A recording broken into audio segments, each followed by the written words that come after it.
At least 13 Burkina Faso soldiers were killed and several went missing on Sunday in an ambush near Tapako, a mining town in the northern part of the country plagued by frequent and deadly jihadist attacks. The military junta, led by Lieutenant Colonel Paul Henry Sandaogo Damiba, has made the fight against jihadism and the rebuilding of the Burkina Faso state his priority. Damiba has been in power following a military coup that toppled President Roch Marc Christian Kabore and placed him under house arrest for failing to stem jihadist violence. The killed soldiers were on their way on an inspection and security mission on the Tapako-Taguri axis, where earlier in the morning 2 people were killed by the explosion of an improvised explosive device as a transport bus passed by. Burkina Faso, particularly the northern and eastern region, has faced jihadist attacks that have killed more than 2,000 people and forced more than 1.7 million to flee their homes since 2015.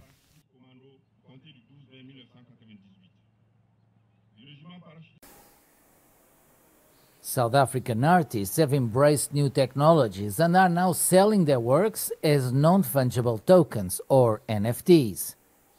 NFTs use the same technology as cryptocurrencies, such as Bitcoin. Many feel it's important to evolve with the times.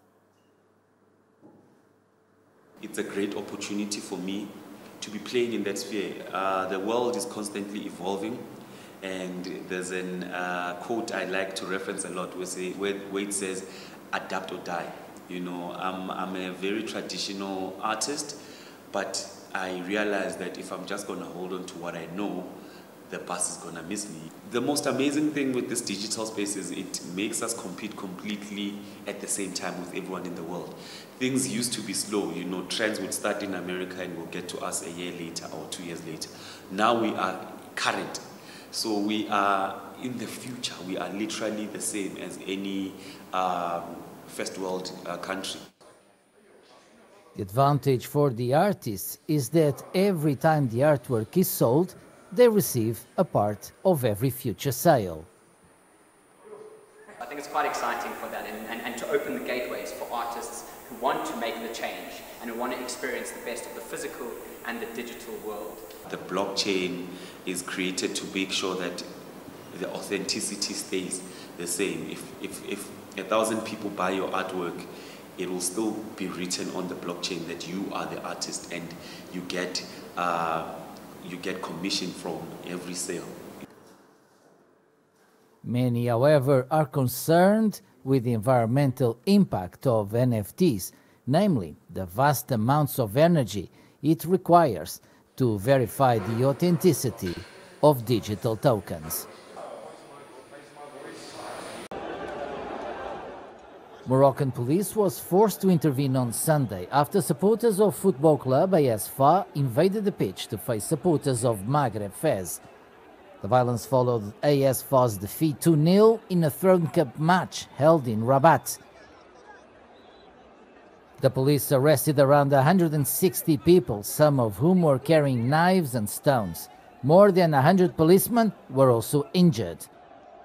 Amongst the supporters arrested by the police were 90 minors. The authorities reported at least 57 injured among the supporters. The incidents are the first since the return of the public to the stadiums at the end of February, after a 2-year closure due to the coronavirus pandemic.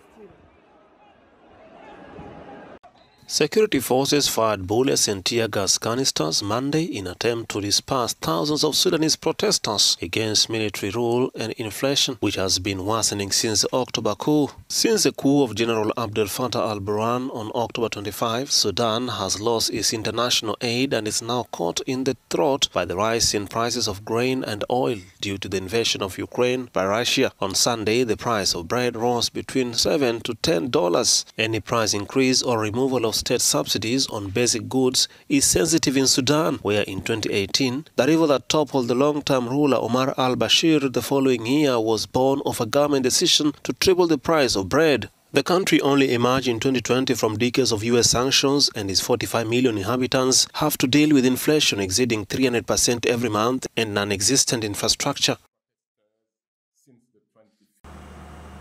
Despite abundant water resources and millions of hectares of arable land, the Central African Republic suffers from hunger. Lobai, which is the southwestern region of the outskirts of the capital Bangui, is renowned for its fertility and tranquility.